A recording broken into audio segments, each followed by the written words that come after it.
পশ্চিমবঙ্গ বিধানসভা নির্বাচনের ফল ঘোষণার পর থেকে রাজ্য জুড়ে যে রাজনৈতিক অশান্তি শুরু হয়েছিল তা এবার আরও ভয়াবহ রূপ নিল।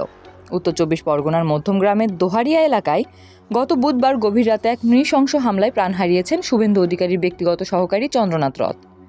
মোটরসাইকেলে আসা একদল দুর্বৃত্ত অত্যন্ত কাছ থেকে তাকে লক্ষ্য করে এলোপাথারি গুলি চালালে ঘটনাস্থলেই তার মৃত্যু হয়। এই হামলায় তার গাড়ি চালক বুদ্ধদেবও গুরুতর আহত হয়েছেন। কিন্তু কে খুন করলো চন্দ্রনাথ রথকে? কাদের দিকে আঙুল তুলছে বিজেপি?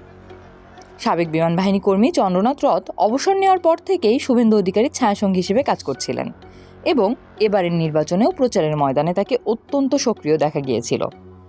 তার মৃত্যুর খবর ছড়িয়ে পড়তেই গোটা মধ্যমগ্রাম এলাকায় চরম উত্তেজনা সৃষ্টি হয়। পরিস্থিতি সামাল দিতে সেখানে বিশাল পুলিশ বাহিনী মোতায়েন করা হয়েছে।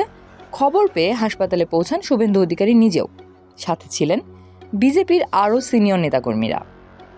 এ ঘটনায় তৃণমূলের দিকে আঙুল তুলছে বিজেপি। তবে মমতার দল তৃণমূল এই অভিযোগ প্রত্যাখ্যান করেছে। দলটি তাদের অফিসিয়াল এক্স পোস্টে এই ঘটনার নিন্দা জানিয়েছে। সেখানে বলা হয়েছে, গত 3 দিনে বিজেপি আশ্রিত দুষ্কৃতীদের হাতে তাদেরও 3 কর্মী প্রাণ হারিয়েছেন। গণতন্ত্রে সহিংসতার কোনো স্থান নেই উল্লেখ করে তৃণমূল এখন আদালতের তত্ত্বাবধানে সিবিআই তদন্তের দাবি তুলেছে। নির্বাচনের ফল প্রকাশের পর থেকেই পশ্চিমবঙ্গ এক অস্থির সময়ের মধ্য দিয়ে যাচ্ছে। বিজেপি এবং তৃণমূল উভয় পক্ষই রাজ্যের বিভিন্ন প্রান্তে তাদের কর্মীদের ওপর হামলা, ঘরবাড়ি ভাঙচুর এবং প্রাণহানির অভিযোগ তুলছে। বহু মানুষ আতঙ্কে ঘরছাড়া হয়েছেন। শুভেন্দু অধিকারী এবার মমতা বন্দ্যোপাধ্যায়কে পরাজিত করার পর থেকেই রাজনৈতিক পারদ ছিল তুঙ্গে।